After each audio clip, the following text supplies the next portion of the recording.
What's up, family? It's your boy Church with Hit Out to Hit Entertainment. And first of all, I'd like to say thank you for you taking the time to tune in and check out the channel and get some game as well as peep what's going on around in our nation and our community. Man, I just got a question I'd like to pose to you. A question that came to my mind on today. That question is, how do you like your racism? And or what flavor of racism you like? You know, they got two scoops, right? They got two kinds. One is overt racism, and the other is covert racism. And there's a lot of times we are you. There is a covert racism and policies taking place with institutional racism, as well as policies and decisions that are made by a lot of lawmakers and persons in power who abuse that power to cause disparate impact within our community. For instance, if there is a district that is predominantly African American, that the powers that be, the races that be, want to disparately impact or cause harm to, they'll redraw or define the district lines uh, in a manner that will ill affect or disparately impact our brothers and sisters who live in that district for their own covert and diabolical purpose or whatever it is, steal the election, George Bush, Florida, whatever they need to do in order to ill affect the vote or ill affect you in a covert or underhanded manner. Now, as we're looking at this pyramid here, I got, the pyramid represents solidarity, represents strength, represents the continent of Africa, where we can pull from that, and we know where they get that from. But at the top of this American pyramid of white supremacy, we have overt practice of racism, where you would go into a church or something to that effect and shoot people. Now, that's that overt racism. And I'm gonna be real with you. If you're gonna choose to be racist, and that's to goes to every racist out there, I prefer you to do it in the overt way, because overt racist is not hurting black people as worse as the covert racism is. Now, some might argue and say, well, what about the KKK? Well, I say, well, the pen killed more people than the KKK. Uh, the laws that uh, the laws that drafted the prison industrial complex, the laws that drafted um, Jim Crow, the laws that drafted, let's say, any policy, redlining, and the laws that drafted you're not being able to get credit and fair credit and things of that nature. These things and get business loans to start your business. These laws that they have put in place, they have killed more people's dreams, killed more people financially, killed more people mentally, killed more people socially and physically than any overt racist had. So I want y'all to check this video out of this brother. I recently met him. We was at this. We was at a function where we was trying to learn more about doing film or the proper way to do film. I just want you to check this out. This is something that I just happened to catch him. This happened out down here in H Town. Happened in H Town, and check out this here. When I look back over the video, I saw what I heard. I had to play this shit back. I want y'all to check this out. That is 4,000. Oh, sorry.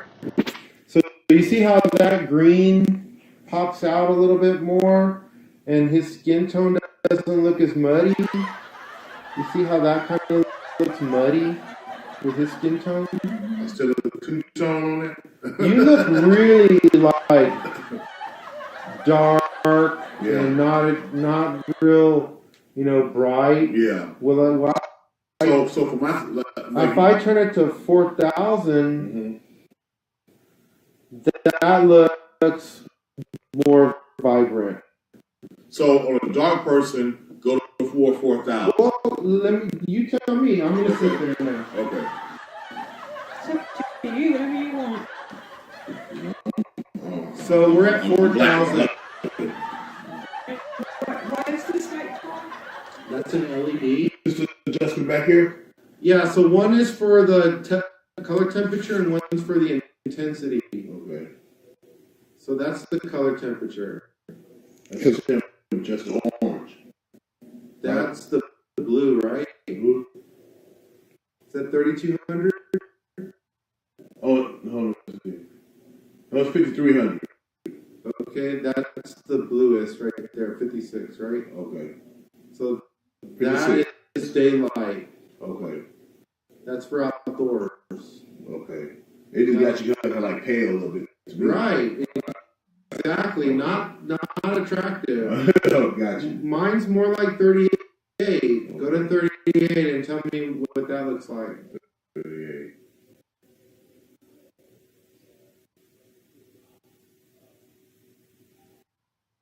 Oh yeah, you look more vibrant. Right. Right. I can see you're brought out here. Right. And when you're at 4,000, you look way better. Right. That's just like you have a range, You man. gotta play with it. What's the color? So that's what I do. He basically told my brother in a very covert way, nigga, you look muddy under a light that's under 48,000 or 4,000, something to that degree, under 4,000. Nigga, you look muddy. Basically what I heard.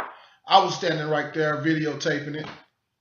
And I'm like, man, I can't believe he was using those terms to describe a brother because he's under the light. You look dark. He's a brother. You know, what other color we look? What other color we look, you know? To describe his skin as muddy. You know, that's that covert, that's that undercover sneak diss, and that's that undercover covert attack that manner in which they would attack you. That's that on the down low, shoot you down. My brother caught it. It's a point in the film, and the point in the there's a point where he mentioned, he said, well, you know, I'm black. You know, he mentioned I'm black. Now you need to bag up off me. But they done it in such a giggly, tickly type of fashion. But we straight up understand that what the context of which this man was speaking was was in a covert racist way. So they play nice. You know, they giggle with you if they get the chance to, if you giggle with them, or they try to put you in a position. And they try to put, this brother was in a position where he needed to just grin and bear it, or he felt that it was necessary to grin and bear it. I was in the back of my mind, I say, man, I hope my brother say something or stand up or let him know we have it. Let him have something. But he didn't say nothing, and they went on to the exchange of this. But it was a covert attack on him. Now, check this out, too. I'm going to set this clip up, though. This is a deposition clip that I was a part of, and I got to ask a employer who denied in a covert manner employment opportunity, but it was all based upon the filter through her racist and covert eyesight. Let's check this out. I want to get you. Check this out.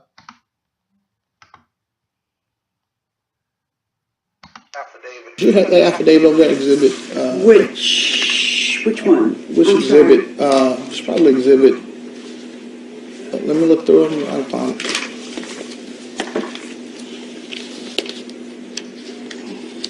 Okay. Yeah. Would you read out paragraph 4 of your affidavit for us one more time?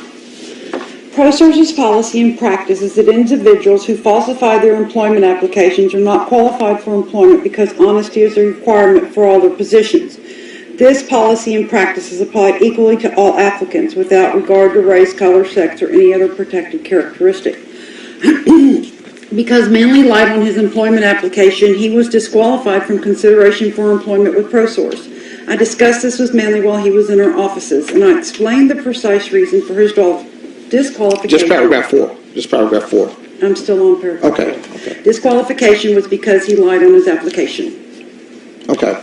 Now, you said this is your statements, right? Yes. So your statements were that. Let me read. I don't want to misquote you, but basically paraphrase that it's an equal distribution of this policy upon applicants of all races. Yes. But that application I just gave you, where a gentleman who is white, And when Let him ask his question I'm so sorry. that. who is white, who answered no to your question, in spite of your policy, he was still placed for a position. Is that correct? Objection, this represents the documents. Objection to your objection, Ms. Mason, on the grounds. let me answer it. Yes, you can answer if you're able to. Yes, he told me in our interview he explained when I asked him, was there any issue with a background check or a drug screen? He said, yes, there's going to be something come up on my background when you run it.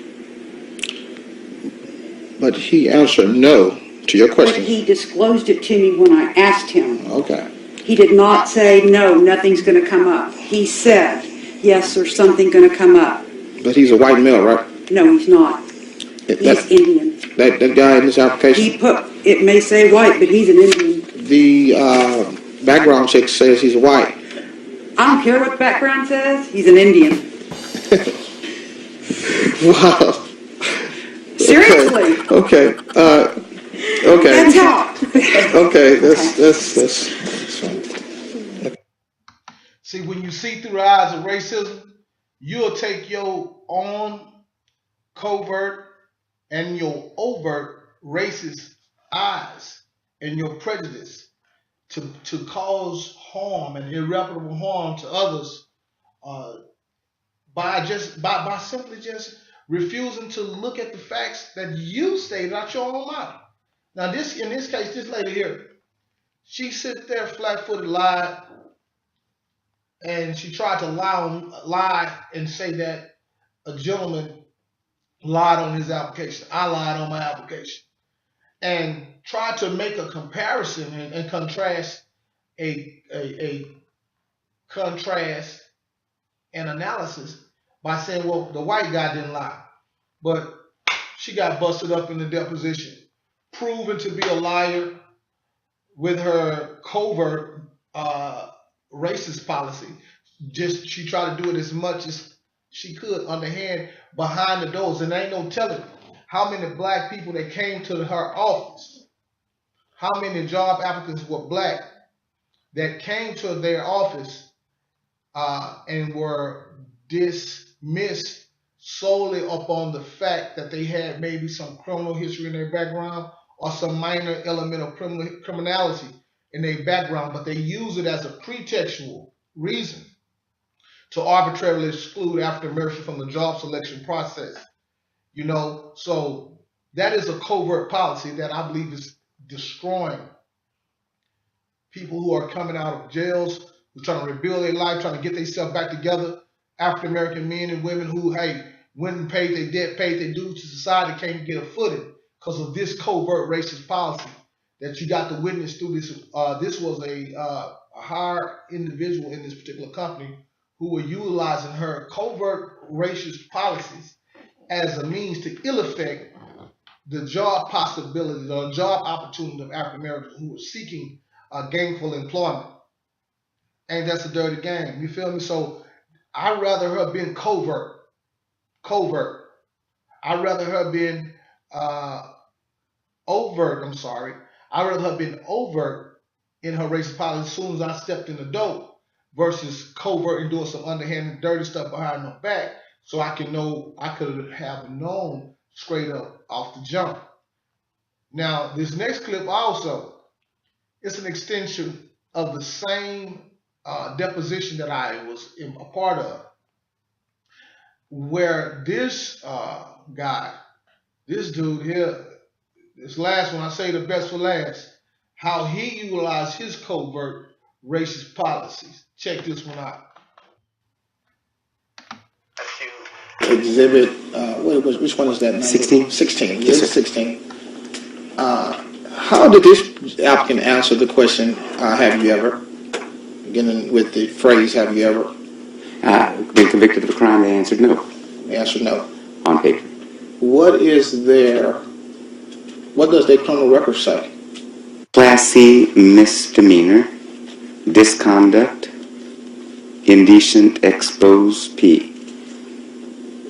Exposure? It says Exposure? no. I said it says expose Expose? P. Expose P.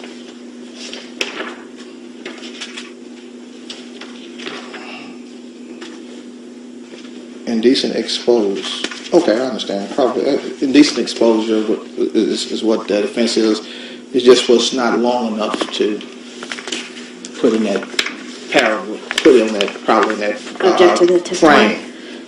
Object to your objection, but decent expose, whatever decent expose. So some of us play Wheel of Fortune. We kind of understand that.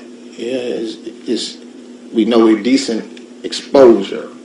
But if so, this gentleman here in this application was convicted of indecent exposure. Is that correct? Objection calls for speculation. Well, he was decent. He was indecent about something, right? I don't know. I don't know. Okay. I can tell you what this states. So what does that state? It says Class C misdemeanor, space conduct, indecent space expose P. So And expose P. Indecent expose P. So that is contrary to his answer to the question, have you ever been convicted? Was this gentleman indeed convicted? This gentleman's disposition was convicted. So of indecent expose P. He was convicted. He was convicted of disconduct expose P.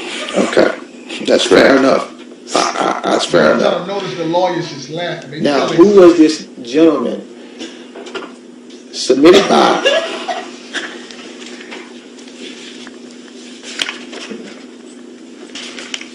He fell all in the trap with his oath.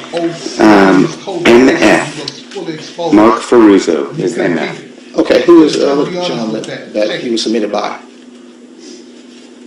I'm sorry, who was? The other gentleman that is formed. There's only one person that submitted him, sir. It says MF. Let me see.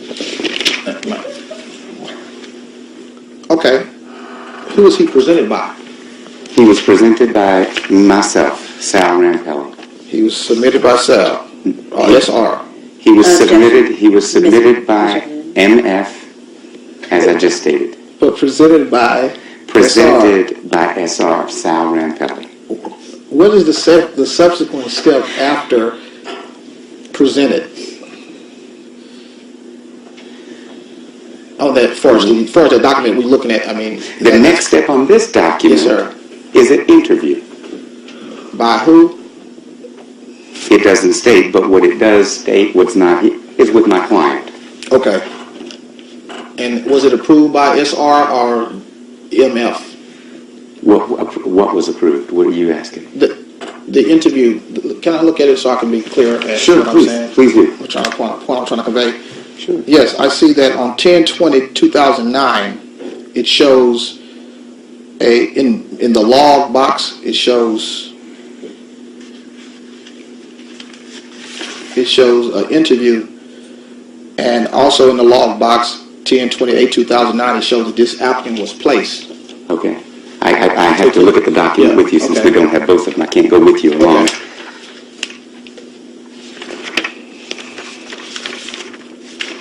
So what are you saying? I'm asking first, the question is, was the gentleman submitted, presented, interviewed, and placed? I think Yes. those are the 4 steps. Yes. He was submitted by MF, is that correct? Correct.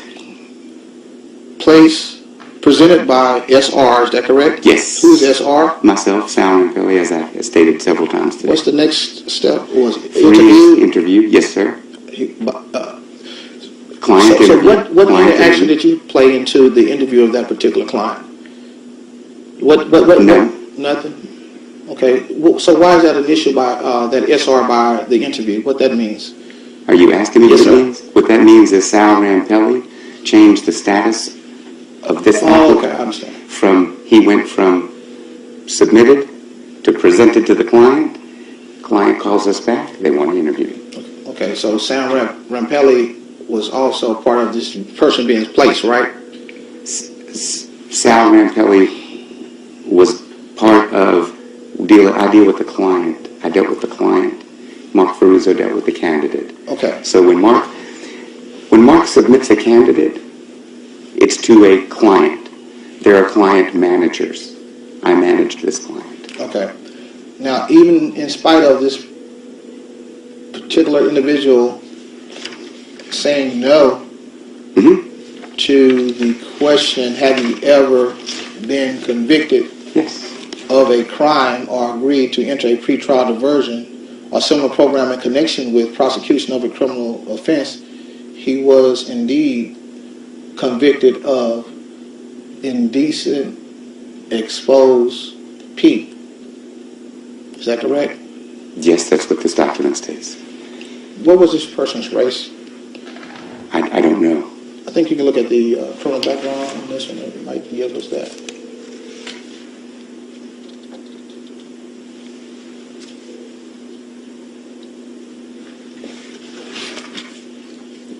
I can now point it out for you for the sake of time. I see white male. See, that's the thing about and the danger of covert racism. You can hide behind all your dumb games, stupid games that you want to play. The lawyers know he was fully exposed. He was exposed for his racist and covert racist policies for allowing some guy who was convicted of indecent exposed P. Indecent exposed P was what straight up indecent exposure. This man pulled out his Johnson, showed his naked ass, done something to that degree, and was fully exposed. Went to this company, went to this covert racist company here in Houston, Texas. Guy by this particular employer or employer manager, whatever his title was at the time, utilized his racist perspective. When a brother came through, told the brother he was not qualified based upon his criminal record, but at the same time, you use that the brother's criminal history as a pretextual reason to practice his covert racist policies. So when one of them came through that looked like him, when one of them came through that job applicant that came through the company, filled out the application that looked like this gentleman, Sal, what he decided to do was he just made a mistake. He didn't allow an application. He overlooked through his covert racist and biasness, decided to overlook all that. Whatever these guys done, as long as they white, they was right.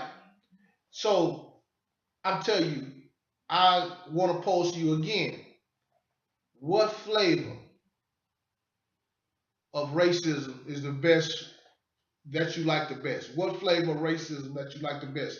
Do you want it overt or do you want it covert? Do you want it overt or do you want it covert? I believe that a covert racist policy is more dangerous any day of the week than somebody smiling in your face, shaking your hand, some politician smiling in your face, shaking your hand, and mean your community no good, mean you no good as a person, or some employer when you walk through the door and you live and you on your last dime and you trying to make it, you trying to do everything right. You hustling, you grinding, you trying to come up. You go seeking out these. You went to school. You did all. You paid your dues. You done everything that you were supposed to do. That American culture, American society told you to do. You got up. Hey, you went to school. You paid your dues. Got your college degree and everything. Now you're trying to apply that degree in these corporate America. and you climb the ladder, or so-called attempt to climb the ladder, but to get your fingers stepped on by a covert racist like this guy here in this particular sale, this particular racist here. So you got to think about it. Which flavor of racism you like the best? Do you want yours overt, or do you want yours covert? Holler at us. This church with Hit After Hit Entertainment. Sign up, subscribe, come check out the website. Let us know what you think. Post some of the things that you have. Let us all know, because at the end of the day, it's somewhat entertaining, but it's also something that we need to do in order to laugh sometimes, to keep from crying. So we put this out here, put these messages out here in order to strengthen somebody else that might be going through. You feel me? Some brother or some sister might be going through an issue right now, and I hope that if they are, that they could pull strength from somebody who's been through it. Pull strength like your brother right here that been through it, and know for without a shadow of doubt that God will bring you through, God will bring you up, and God will bring you out.